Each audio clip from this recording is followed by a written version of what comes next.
Hello, everyone. Again, I hope you and yours are safe and well. This week, we are going to get into epistemology. Epistemology is the field of philosophy which explores the nature of knowledge, belief, and truth and perception. And a central question within epistemology has been, can we possess knowledge?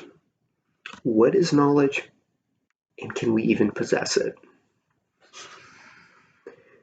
If you're a skeptic, your position is that we do not possess knowledge. The skeptic's view is that there are only interpretations, only beliefs, only opinions, that there is no knowledge. It's interesting that the word skeptic comes from the Greek word skeptikoi, which means seeker. So the idea of the skeptic was to always be a seeker, to always keep questioning and exploring, and never think that you have the answer, to always keep pushing yourself, not only to think that you might be wrong, but to commit to the idea that we just do not know, we do not possess knowledge.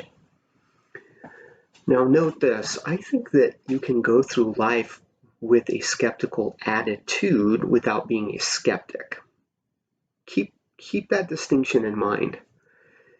You can have a skeptical attitude without being a skeptic, because again, remember, in philosophy, the skeptic commits to the thesis that we simply do not possess knowledge. Okay. Plato was very much opposed to the skeptics. He thought that if people became skeptics, they would just fall back on tradition and uncritical mindsets. Plato thought that we should believe knowledge exists because the only reason you'd go looking for it is if you thought it did exist. If you really think that knowledge doesn't exist, Plato said, then you wouldn't seek it. You don't go looking for things that you think are fictions. So he thought it was really important to make the case that knowledge exists and that we should go search for it. He also believed that knowledge was the way to combat the prejudices that hold us from progressing towards justice. His mentor and intellectual father, Socrates, was executed for doing philosophy. And Plato thought that philosophers were executed because of the ignorance of people. In other words, the lack of knowledge. Think about that. To be ignorant is to not know, right?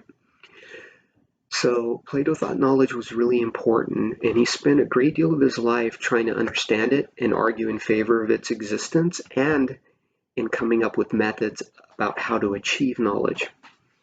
His student Aristotle would follow him and develop what we call categorical logic as an attempt to come up with tools for validating and seeking knowledge. Plato's view is that knowledge is JTB. Look in the book, figure that out. That's really important. It is the classical view of knowledge, that knowledge is JTB. Hammer that out, tell me what that means. Hammer out skepticism, I've already defined it for you. There's a famous argument used by skeptics in the sober text. I call it the argument from infallibility. Please lay that out. And then, of course, I want you to think about this. Can you think of maybe one or two or three things, maybe just one thing that you would say conclusively is known? Something that you would say, hands down, without any logical doubt, is a piece of knowledge. And what would that be? And then, if there is such a thing, how do you view other bits of knowledge, other pieces of knowledge? Do you think of knowledge as a house? If you do, you're a foundationalist.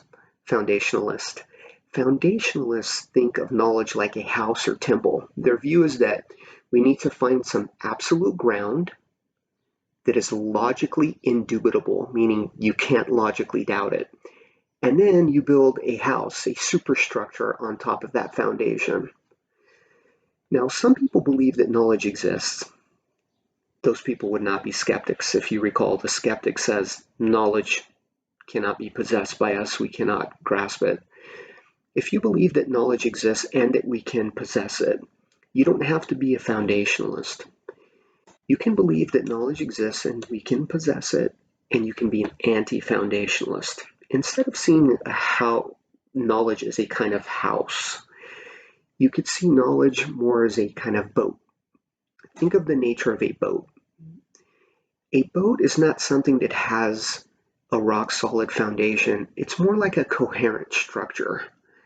And when you're out sailing at sea, there's no way to find the foundation of a boat or reconstruct a boat from its foundation.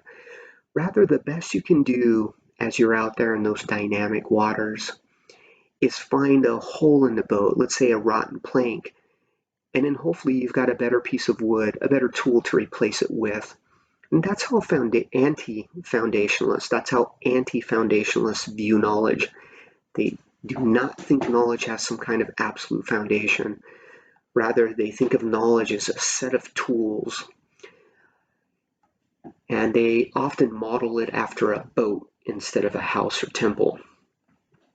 Okay, to sum up, in epistemology, you're either going to be a skeptic, somebody who says we cannot possess knowledge, or you're going to say, yes, we can possess knowledge, and you're going to think of knowledge as like a temple or house, and that's called foundationalism. René Descartes is a famous foundationalist. You're going to read about his foundationalism in one of the chapters in Sober. The third position here, outside of skepticism and foundationalism, the third position over here is that knowledge is like a boat.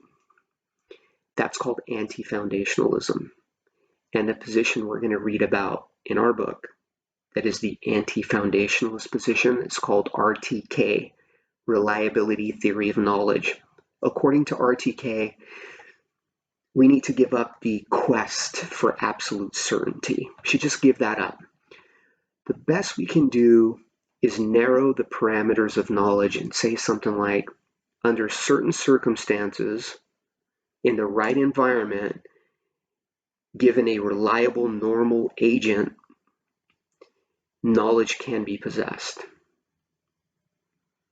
So RTK is a type of anti-foundationalism, is a much more modest epistemology than foundationalism.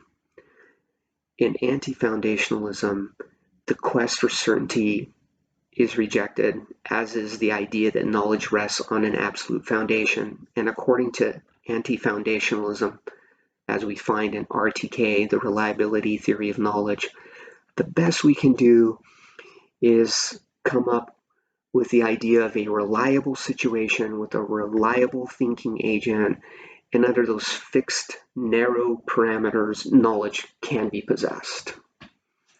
All right, I think that's enough. There's already a lot there to think about. You can get into all the details as you read Sober. If you have any questions, send me an email. Take care now. Socrates be with you. Goodbye.